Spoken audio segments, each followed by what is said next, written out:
Hello guys! Welcome back sa aking vlog. This is para Seyo Official. For today's vlog, dadayuhin po namin si Prince Jackson sa kanyang accommodation. Ang layo ng kanyang tinitiran. Papuntang gawin na doon sa Red Sun. So kami po ay nasa Riyadh, Saudi Arabia. Tinatak namin tong lugar na to papunta kay Jackson. Ang daan na ito ay Tumama Road, papuntang Red Sun na po. Itong nakikita nyong mga pader na yan ang kabuuan ng palasyo. Prinsipe po kasi ang kanyang amo, kaya ang tawag namin sa kanya ay Prince Jackson. So, mula yung nakita nyong umpisa hanggang sa ngayon, yan po ang area ng kanyang tinitira ng kanyang amo. So, bago ka makarating sa loob niyan, ay ilang gate muna ang iyong tatahakin. At hindi basta-basta nakakapasok.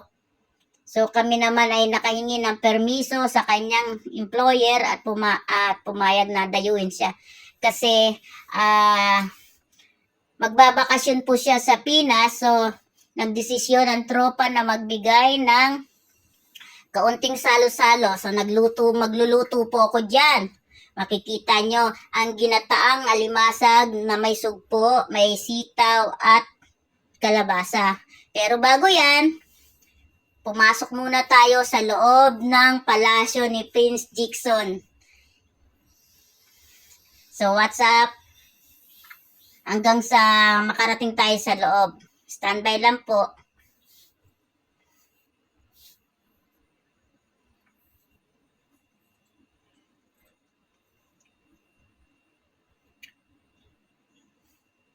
Yan na po ang main gate.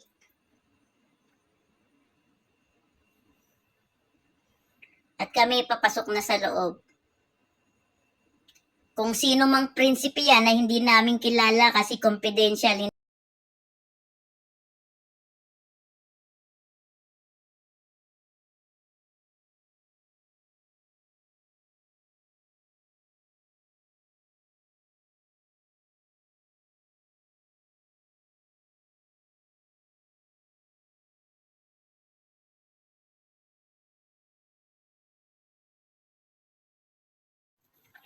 At yung nakikita nyong sasakyan na yan ang service nila sa loob. Sa loob ng palasyo, papunta sa palasyo. Yan po ang kanilang service.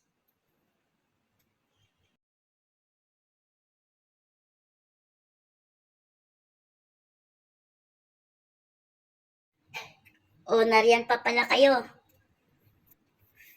Ready na po kami. Nandito na kami sa loob. Inuhugasan na ni Habibi ang sugpo. Tingnan nyo kung paano niya nililinis yan. So, mag-umpisa na po kung magluto. Siyempre, ang umpisa, painitin natin ang wok. Maglalagay tayo ng mantika.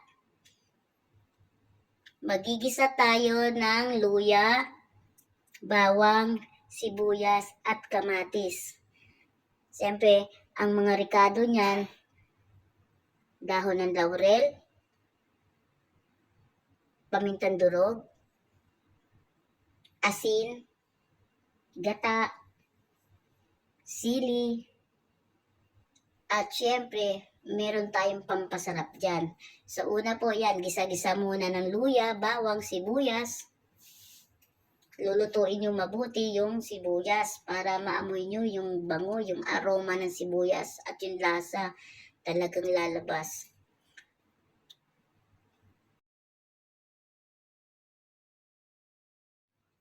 Tapos yan, isusunod nating ilalagay yung kamatis. Ganun din, gigisan nyo ring mabuti. Yung lutong-luto siya, yung makatas na siya. At syempre, hindi mawawala ang magic sarap na lagi kong kasama sa aking pagluluto. Pag naigisihan nyo ng mabuti, ilalagay na natin ang alimasag. Halo-halo lang. Medyo maliit yung kawali na aming nadala. So, ililipat namin siya sa malaking kaldero. 2 kilo yung alimasag na yan. Kaya hindi siya magkasya doon sa medium size na kawali. So pagkatapos igisa, Nilipat namin sa kalderong malaki.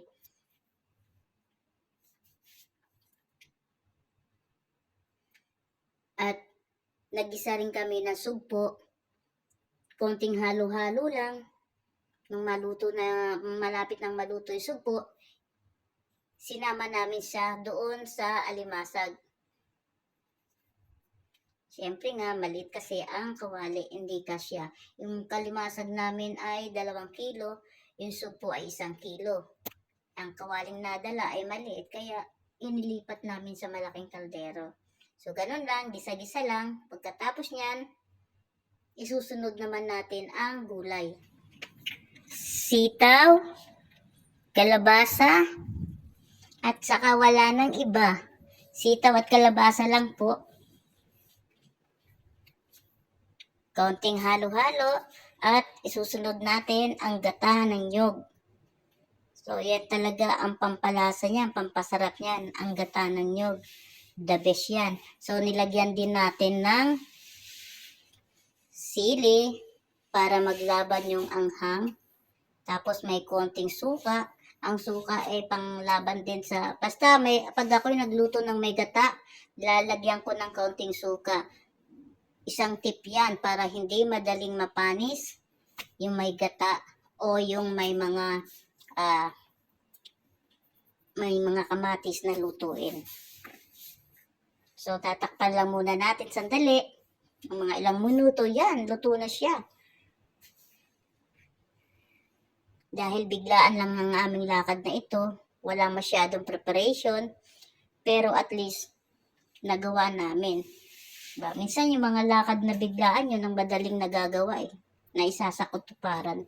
Kesa yung mga plano, minsan hindi natutuloy, diba? So, ready na kaming kumain. Ito na ang ginataang alimasag at sugpo na may kalabasa at sitaw.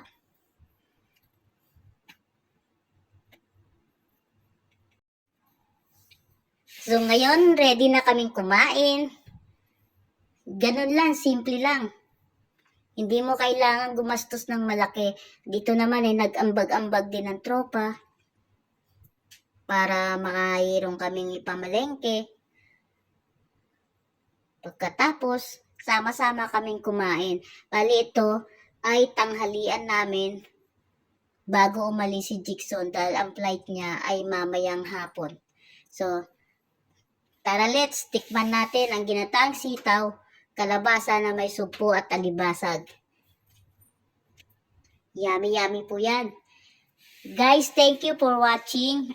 Follow me more for more future video upload. Salamat po. God bless all. Lagi pong mag-iingat at laging magpapasalamat sa lahat ng biyayang binibigay ng Panginoon. Babu! See you next video upload. Thank you so much.